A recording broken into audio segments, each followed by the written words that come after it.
அழாத, வாயை மூடு. எதுக்கு வீடு ஃபுல்லாக குப்பை போட்டு வச்சிருக்க? உடனே க்ளீன் பண்ணல, அவ்வளோதான் உனக்கு. என்ன தண்ணியில் விளையாடிக்கிட்டு இருக்க? வந்தேன்னு வச்சுக்கோ, செம்மடி வாங்க போகிறேன் இன்னைக்கு.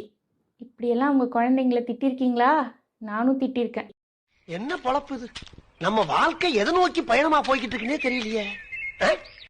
திட்டுறதை விட ஒரு பெட்டரான ஆப்ஷன் கிடைச்சா கண்டிப்பாக நம்ம எல்லாரும் அதை தான் ஃபாலோ பண்ணுவோம். அந்த பெட்டரான ஆப்ஷன் என்னங்கிறது தான் இன்னைக்கு நம்ம வீடியோவில் பார்க்க போகிறோம். வாங்க டக்குன்னு வீடியோக்குள்ளே போகலாம். வணக்கம் and welcome to timeless wisdom Tamil channel. Joanna Faber, Julie King அப்படிங்கிற 2 பேர் 2 வயசுலேருந்து 7 வயசு வரைக்கும் இருக்கிற குழந்தைங்க கிட்ட நம்ம எப்படி பேசினா அவங்க புரிஞ்சுப்பாங்க அப்படின்னு நம்ம தெரிஞ்சுக்கிறதுக்காக எழுதினது தான் how to talk so little kids will listen அப்படிங்கிற இந்த புக்கு. இந்த புக்கில் அவங்க சொல்ல வந்த எல்லா விஷயங்களையும் ஒரு 9 ஸ்ட்ராட்டஜிஸாக நான் பாயில் டவுன் பண்ணி உங்களுக்கு இப்போ சொல்ல போகிறேன். Strategy 1, start by understanding the child's emotion. முதல்ல குழந்தைங்க என்ன எமோஷன்ஸை கோ த்ரூ பண்ணுறாங்க அப்படின்னு புரிஞ்சுக்கணும். அதுக்கு முன்னாடி அவங்க பேசிக் நீட்ஸ் மீட் ஆயிடுச்சா, அதாவது அவங்க பசி, தூக்கம் இல்லை டயர்டாக இருக்காங்க அப்படின்னா அதை முதல்ல நம்ம அட்ரஸ் பண்ணணும்.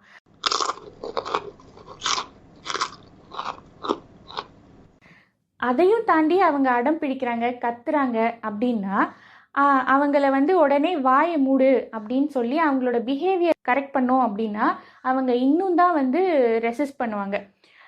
அவங்க சொல்ல வர விஷயத்தை நம்ம காது கொடுத்து கேட்கல, யாருமே கேட்கல அப்படின்னு அவங்க இன்னும் ஸ்ட்ராங்காக அவங்களோட எமோஷன்ஸை கொண்டு வந்து வைப்பாங்க. ஸோ அவங்களோட பிஹேவியரை அட்ரஸ் பண்ணுறதுக்கு முன்னாடி அவங்களோட ஃபீலிங்ஸை நம்ம அட்ரஸ் பண்ணணும்.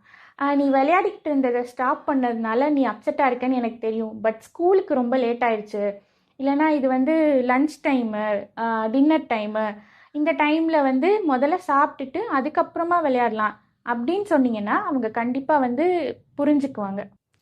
Strategy 2, talk with kids, not at them. குழந்தைங்க கிட்ட எப்போவுமே ஆர்டர் போடக்கூடாது. அப்படி ஆர்டர் போட்டிங்கன்னா அவங்க டிஃபென்ஸ் மோட்குள்ளே போயிடுவாங்க. அவங்களும் நம்மளும் எப்போவுமே ஒரே டீமில் தான் இருக்கணும். ஒரு டீம் மெம்பர் கிட்ட பேசுகிற மாதிரி பேசினா அவங்க கண்டிப்பாக லிசன் பண்ணுவாங்க.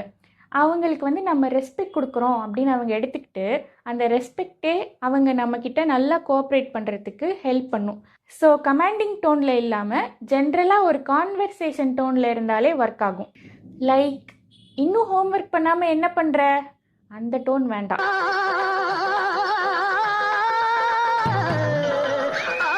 இன்னைக்கு ஹோம்ஒர்க் எப்படி பிளான் பண்ணலாம், நம்ம சீக்கிரம் முடிச்சிட்டா பெயிண்டிங் பண்ண நிறைய டைம் இருக்கும்ல, இந்த மாதிரி டோன் இருந்தால் பெட்டராக இருக்கும். Strategy 3, use play to reduce daily struggles. கிட்ஸ்க்கும் பேரண்ட்ஸ்க்கும் டெய்லி பேசிஸில் வர சண்டைக்கு காரணமே ஃபோர்ஸ் பண்ணி ஒரு போரிங்கான டாஸ்க்கை அவங்கள பண்ண வைக்கிறதுனால தான். ஸோ அந்த விஷயத்தை போர் அடிக்காமல் இருக்கிற மாதிரி ப்ளேஃபுல்லாக விளையாட்டை அப்ரோச் பண்ணும்போது அவங்க ப்ரெஷர் தெரியாமல் என்ஜாய் பண்ணி பண்ணுவாங்க.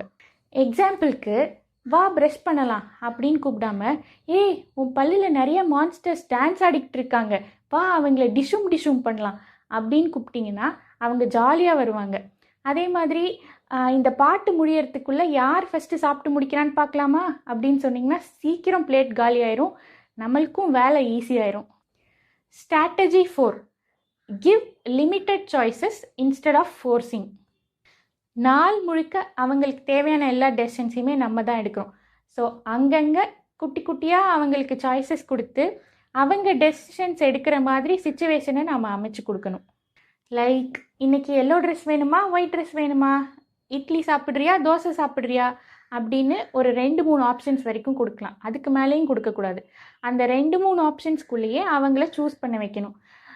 அவங்களுக்கு என்னமோ அவங்க தான் டெசிஷன் எடுத்த மாதிரி தெரியும், ஆனால் உங்களுக்கு தான் நீங்கள் 3ஆவதாக நூடுல்ஸ்னு ஒரு ஆப்ஷன் வைக்கல அப்படின்னு உங்களுக்கு தான் தெரியும்.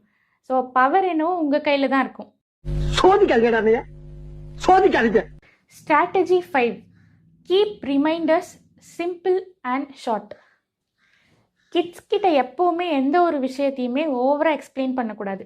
அப்படி பண்ணாலுமே அவங்களால அதை ப்ராசஸ் பண்ண முடியாது. ஒரு எக்ஸாம்பிளுக்கு, ஸ்கூல்லேருந்து ஷூஸை கழட்டி வீட்டுக்குள்ளே போட்டாங்கன்னா உடனே கோவம் திட்டுறதுக்கு பதிலாக ஷூஸ், பாட்டில் அப்படின்னு அவங்களுக்கு ரிமைண்ட் பண்ணாலே அந்த பிளேஸில் அவங்க அதை கரெக்டாக கொண்டு போய் வச்சுருவாங்க. Strategy 6, step in to keep every one safe. நம்மளோட கோல் எப்போவுமே அவங்களுக்கு ஒரு விஷயத்த பனிஷ்மெண்ட் மூலமாக கற்றுக் கொடுக்குற மாதிரி இருக்கக்கூடாது. நம்மளோட கோல் அவங்களோட சேஃப்டியாக தான் இருக்கணும். எக்ஸாம்பிளுக்கு, தண்ணியில் ரொம்ப விளையாடினா உனக்கு ஃபீவர் வரும், நான் அதை அலோவ் பண்ண மாட்டேன். ஸோ நான் வந்து டேப்பை க்ளோஸ் பண்ணிவிட்டு நான் உன்னை இங்கேருந்து கூட்டிகிட்டு போகிறேன் அப்படின்னு தான் நம்மளோட அப்ரோச் இருக்கணும். அதுக்கு பதிலாக நீ தண்ணியில் ரொம்ப விளையாடிட்ட, உன்னோட ட்ரெஸ் ஃபுல்லாக ஈரமாயிருச்சு, இந்த இடம் ஃபுல்லாக வாட்டர் ஆயிடுச்சு, அதனால நான் வந்து ரொம்ப கோவமாக இருக்கேன், ஒரு வாரத்துக்கு உனக்கு டிவி கட்டு அப்படின்னு சொல்லி அவங்கள ஒரு பனிஷ்மெண்ட்குள்ளே தள்ளினா அவங்க வந்து மறுபடியும் வந்து வேறு ஒரு வழி மூலமாக அவங்க வந்து பனிஷ்மெண்ட் தானே தரப்போகிறாங்க, பரவாயில்ல நான் தண்ணியிலே விளையாடிக்கிறேன் அப்படிங்கிற மைண்ட் செட்குள்ளே வந்துடுவாங்க. ஸோ இங்கே நம்மளோட அப்ரோச் வந்து பனிஷ்மெண்ட் கொடுக்குறதா இருக்கக்கூடாது, அவங்களோட சேஃப்டியை தான் நம்ம வந்து முக்கியமாக எடுத்துக்கணும் இந்த இடத்துல. Strategy 7, share your feelings without blaming them. கிட்ஸை எப்போவுமே ப்ளேம் பண்ணாதீங்க. எக்ஸாம்பிளுக்கு, ஏன் உன்னோட டாய்ஸை வீடு ஃபுல்லாக போட்டு வச்சுருக்க, எவ்வளோ வாட்டி உன்கிட்ட சொல்கிறேன், ஒரு தடவை சொன்னால் உனக்கு புரியாதா, ஏன் இவ்வளோ மெஸ்ஸியாக இருக்க, வளர்ந்து பெரிய பிள்ளையானனா இவ்வளோ ரெஸ்பான்சிபிலிட்டி கூட இல்லைன்னா நீ என்ன பண்ணுவ அப்படின்னெல்லாம் இல்லாமல், உன்னோட டாய்ஸை அரேஞ்ச் பண்ணி அம்மாவுக்கு ரொம்ப டயர்டாக இருக்குது, அதனால விளையாடி முடிச்சுட்டு உன்னோட டாய்ஸை நீயே எடுத்து வைக்கிறியா அப்படின்னு சொன்னீங்கன்னா அவங்க உங்களோட பேச்சை வந்து கேட்பாங்க. உங்கள் எமோஷன்ஸ் அவங்க புரிஞ்சுக்கிட்டு எம்பத்தியையும் அவங்க கற்றுக்குவாங்க. ஸோ அவங்க வளரும்போது அடுத்தவங்களோட எமோஷன்ஸ்க்கு வந்து அவங்க மரியாதை கொடுப்பாங்க. தெய்வமே தெய்வமே நன்றி சொல்வேன் தெய்வமே. தாயில் திறந்ததும் உயிரும் இல்லை. Strategy 8, teach how to fix mistakes.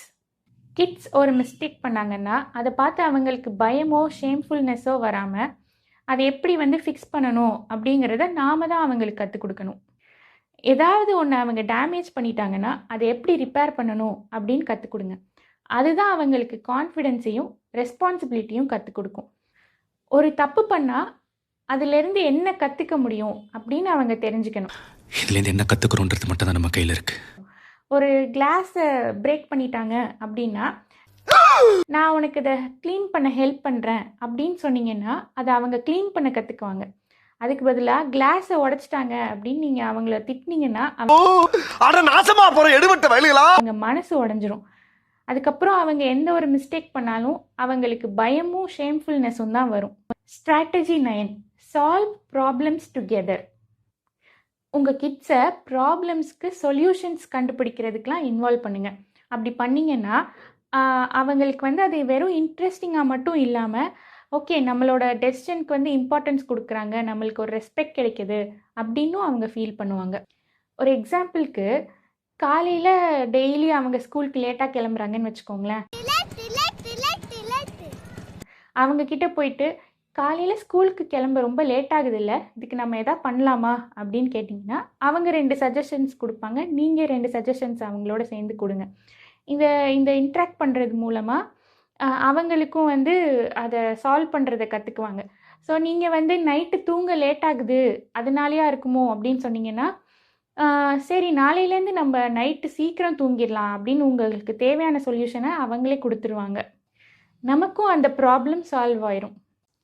Okay, இதெல்லாம் தான் அந்த 9 ஸ்ட்ராட்டஜிஸ். இதோட கோர் ஐடியா என்னென்னா, ஃபஸ்ட்டு நம்ம அவங்களோட கனெக்ட் ஆகணும், அதுக்கப்புறமா அவங்களோட பிஹேவியரை கரெக்ட் பண்ணணும். தொடர்ந்து ப்ராக்டிஸ் பண்ணுங்கள், கண்டிப்பாக உங்களால் இதை கிராக் பண்ண முடியும். இந்த வீடியோ உங்களுக்கு ஹெல்ப்ஃபுல்லாக இருந்ததுன்னா லைக் பண்ணுங்கள். உங்கள் ஃப்ரெண்ட்ஸ் அண்ட் ஃபேமிலிஸ்க்கு, எஸ்பெஷலி பேரண்டிங் ஃபேஸில் இருக்கவங்களுக்கு இந்த வீடியோவை ஷேர் பண்ணுங்கள். உங்களோட கருத்துக்களை மறக்காமல் கமெண்ட் பண்ணுங்கள். நம்ம சேனலில் சப்ஸ்கிரைப் பண்ணிக்கோங்க. இது மாதிரி நிறைய யூஸ்ஃபுல்லான கண்டென்ட்ஸு இன்னும் வந்துக்கிட்டு இருக்கு. ரிமெம்பர், காலம் மாறலாம் ஆனால் ஞானம் நிலைத்திருக்கும். இதுதான் டைம்லெஸ் விஸ்டம். நன்றி.